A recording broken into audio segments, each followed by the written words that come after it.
Hello दोस्तों, welcome to NBN institute and research centre. फिर से नई ऊर्जा के साथ मैं आपको एक नया चीज़ बताऊंगा। जैसे कि हमारा टॉपिक जो है सेल चल रहा है, इसके पहले की क्लासेस में कुछ सेल का इंट्रोडक्शन, उसके पार्ट वगैरह हो गए थे, स्ट्रक्चर भी बता दिया गया है। अब देखिए इसमें पार्ट ऑफ सेल, यानी अब हम स्टार्ट कर दिए हैं क्या, कोशिका के प्रकार, कोशिका के भाग। जो हमारा कोशिका है उसका पहला भाग क्या है, देखिए कोशिका झिल्ली, इसका एक और नाम है। कुछ लोग कंफ्यूजन में रहते हैं, कोशिका झिल्ली, कोशिका झिल्ली या फिर प्लाज्मा झिल्ली, दोनों अगर नाम कहीं आए तो आपको समझना है क्या, दोनों एक ही चीज़ है। जैसे देखिए कोशिका झिल्ली को अंग्रेजी में सेल मेम्ब्रेन कहते हैं और प्लाज्मा झिल्ली को अंग्रेजी में प्लाज्मा मेम्ब्रेन ही कहते हैं। अब देखिए ये होता क्या चीज़ है, इसके बारे में हम सब जान ले। देखिए कोशिका झिल्ली एक पतली परत होती है। ठीक, हमारा जो कोशिका है, इसके पहले बताए थे ना एग्जाम्पल से कि आप किसी सब्जी वाले दुकान पर चले जाइए, वो क्या करेगा, एक बड़ा सा थैला दे देगा, एक झिल्ली दे देगा, उसी में सारा चीज़ आलू प्याज धनिया लहसुन सब डाल देगा। वही समझिए क्या है, कोशिका झिल्ली। वो जो पतली झिल्ली रहेगी वही क्या चीज़ हो जाएगी, कोशिका झिल्ली। यानी समझिए जैसे झिल्ली है वैसे भी कोशिका के बाहर वाली एक पतली झिल्ली है। ठीक, कोशिका झिल्ली एक पतली परत होती है जो कोशिका के बाहरी सतह पर होती है। जो कोशिका है उसके बाहरी सतह पर स्थित होती है। अभी मैंने आपको बताया ना, आप सब्जी वाले दुकान पे जाइए, वो एक लिफाफा देगा, झिल्ली देगा, और वो क्या करता है, बाहरी वही परत रहता है, उसके अंदर सारे मटेरियल रहते हैं, जो भी आप आलू प्याज धनिया लहसुन ले रहे हैं उसी के अंदर ही रहते हैं ना। वो वैसे ये भी क्या है, यानी उसका बाहरी परत क्या है, झिल्ली है, पॉलीथीन है। ठीक, ये एक किसका बाहरी झिल्ली है, कोशिका झिल्ली किसका है, एक पतली परत होती है जो क्या है, कोशिका की बाहरी झिल्ली है। कोशिका के बाहर, देखिए कोशिका के बाहरी सतह पर, ये देखिए फिगर बनाया गया है ना, यही चीज़ है। ऐसे कोशिका है ह्यूमन एनाटॉमी सेल, इसी के बाहर देखिए स्ट्रक्चर में बनाया हो। ठीक, आगे देखिए, यह कोशिका को आकार एवं संरचना प्रदान करती है। जो कोशिका है उसको क्या करती है, एक आकार दे देती है, संरचना दे देती है, एक रूप दे देती है। अब यही मार्कर का, इसका लिखने वाला उधर भाग जाए, इसके अंदर वाला उधर भाग जाए, या सब भाग जाएगा तो इसका कोई आकार नहीं, तो क्या आप लिख पाएंगे, नहीं लिख पाएंगे। वैसे क्या है, इसके ऊपर ये लेयर है, इसके अंदर सारी चीज़ें ये आकार दिया, समझिए। वैसे क्या ये करता है, कोशिका को एक आकार दे देता है। जैसे हम ही सब है, अभी कंकलवा हटा दिया जाए, जो हमारा हड्डी है हमारे अंदर, उसको हटा दिया जाए तो हमको नहीं लगता कि हम सब ऐसे खड़े रहेंगे जिस तरह है। समझ में आ रहा है ना। तो मुख्य योगदान आकार देने में हमारे बोन्स का है, वैसे सेल को आकार देने का मुख्य जो है कोशिका झिल्ली है। ठीक, संरचना प्रदान करती है। यह कोशिका के अंदरूनी भागों को बाहरी वातावरण से अलग करती है।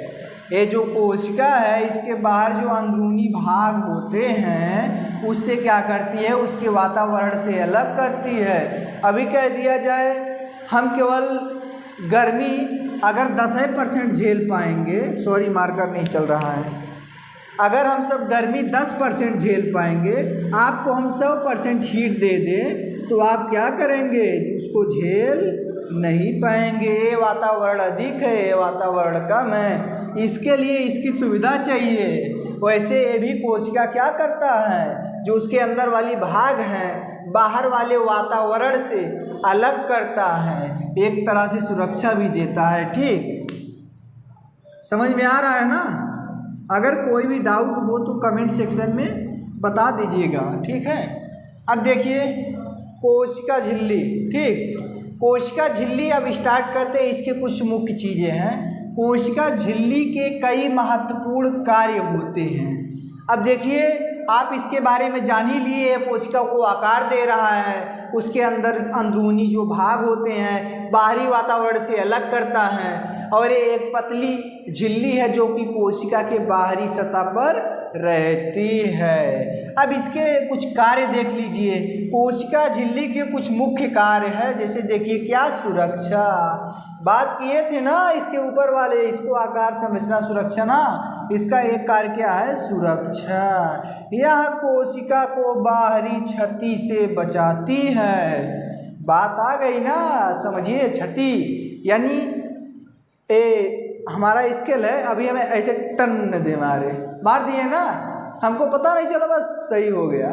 अगर इसका जो कंकाल है इसको हटा दे, ऐसे खाली कर देंगे ना, फिर उसके बाद आउट ऑफ द भुइयाँ हो जाएंगे। समझ में आ रहा है ना। वैसे ये भी क्या है, जो बाहर से उसकी हीटिंग्स वगैरह, टेम्परेचर, वातावरण, उससे सुरक्षा करता है। इसको जो चाहिए उससे अधिक नहीं देता है। अगर अधिक दे दिया तो आउट ऑफ द भुइयाँ हो जाएंगे, तो ख़त्म हो जाएंगे। समझ में आ रहा है ना। क्या करता है, यह कोशिका को बाहरी क्षति से बचाता है। ठीक। सेकंड देखिए हमारा क्या है, सेकंड, नियंत्रण। यह कोशिका में पदार्थों के प्रवेश एवं निकास को नियंत्रित करती है। क्या करता है, जो कोशिका के अंदर पदार्थ, सेल, मटेरियल है ना, केंद्रक, न्यूक्लियस, राइबोसोम, लाइसोसोम, सारे चीज़ है ना उसके अंदर, उसको क्या करता है, उसके अंदर जो चीज़ आवश्यकता है, जैसे माइटोकॉन्ड्रिया एटीपी बनाता है। एटीपी के लिए जो चीज़ें आती है अंदर, कहाँ से होके आएंगी, यहीं से होके आएंगी। तो उसके बाद माइटोकॉन्ड्रिया ले लेगा, उसमें जो रहेंगे सबके पास जाएगा, कहेगा ए माइटोकॉन्ड्रिया तुम्हारा काम है, तुम कीजिए। क्या करेगा, एटीपी वाला काम स्टार्ट कर देगा, क्रेब्स साइकिल स्टार्ट कर देगा, तब एटीपी बनना स्टार्ट हो जाएगी। समझ में आ रहा ना। सीधा सा इसका मतलब है, यहाँ कोशिका में पदार्थों के प्रवेश एवं निकास को नियंत्रित करता है। अब जैसे कि जो बाहरी चीज़ें हैं अंदर जाएगी, उसका जो काम रहेगा, जब कंप्लीट हो जाएगा, एटीपी कंप्लीट हो गया, वो 38 एटीपी से एक ग्लूकोज बना ना, तो उसको क्या करेगा, बाहर ढकेल देगा। जाओ अब एनर्जी वाला काम करो, जाओ कहीं ताकत दे दो, है ना।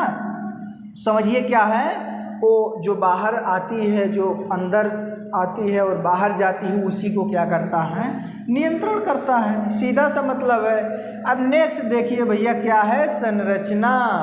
संरचना की बात आ गई। यहाँ हम सब पढ़े थे ना संरचना। देखिए संरचना पढ़ लिए ना, तो क्या, यह कोशिका को आकार, रूप व संरचना प्रदान कराती है।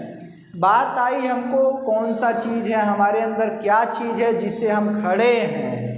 अभी जितने हमारे अंदर बोन्स है, हड्डियां हैं, उसको हटा दिया जाए तो क्या सब लोग बटू की हेदनी से हो जाएंगे, थोड़ा सा हो जाएंगे। समझिए क्या, हम लोगों को आकार हमारी अस्थियां दे रही है, हड्डियां दे रही है, बोन्स दे रही है। वैसे ये भी क्या करती है, कोशिका को एक आकार दे देती है, रूप दे देती है, संरचना दे देती है, सारी चीज़ दे देती है। अब जैसे यही बोर्ड है, अगर इसको इस तरह फ्रेमिंग नहीं किया गया होता, इसका एक आकार नहीं हुआ होता, कोई पार्ट वहाँ यहाँ वहाँ, काम ही नहीं होता इसका, तो इसके लिए सब कई सारे मटेरियल यूज किए, इसको आकार दे दिए। तो हम क्या कर रहे हैं, इस बोर्ड पर मार्कर के माध्यम से पढ़ा रहे हैं। ठीक। अब अगला देखिए क्या है भैया, संचार। यह कोशिका के बीच संचार में मदद करती है। जो कोशिका के बीच संचार होती है उसमें क्या करती है, मदद करती है। अब नेक्स्ट देखिए क्या है इसका पहचान। भैया समझ लीजिए, यह कोशिका को पहचान भी दिलवाती है। अब जैसे अभी बात कहें ना, हम अपने अंदर की सारी अस्थियां हटा दें, जितने हमारे अंदर यहाँ बोन्स है, यहाँ है, पूरे बॉडी में जितने बोन्स है उसको हटा दें, तो क्या हो जाएगा, बटुर के थोड़ा सा हो जाएगा, जो मसल्स है थोड़ा सा हो जाएंगे। ठीक। वैसे ये भी क्या, इसको जब हटा दिया जाए मेम्ब्रेन को, पता ही नहीं चलेगा कौन कहाँ गई, समझ में नहीं आएगा। तो ये क्या करती है, कोशिका को पहचानने में भी मदद करती है। ठीक। अब इसमें देखिए मैं आपको कुछ नोट पॉइंट बता दे रहा हूँ, जैसे कि ये सारी चीज़ें बेसिक्स हैं, इसको भी जानना ज़रूरी है। इसके आगे हम सब और काफ़ी सारे इसके पार्ट हैं, बहुत सारे अंग हैं। अभी तो एक ही केवल प्लाज्मा मेम्ब्रेन स्टार्ट हुआ है, तो इसके नोट्स पॉइंट देखिए क्या है भैया।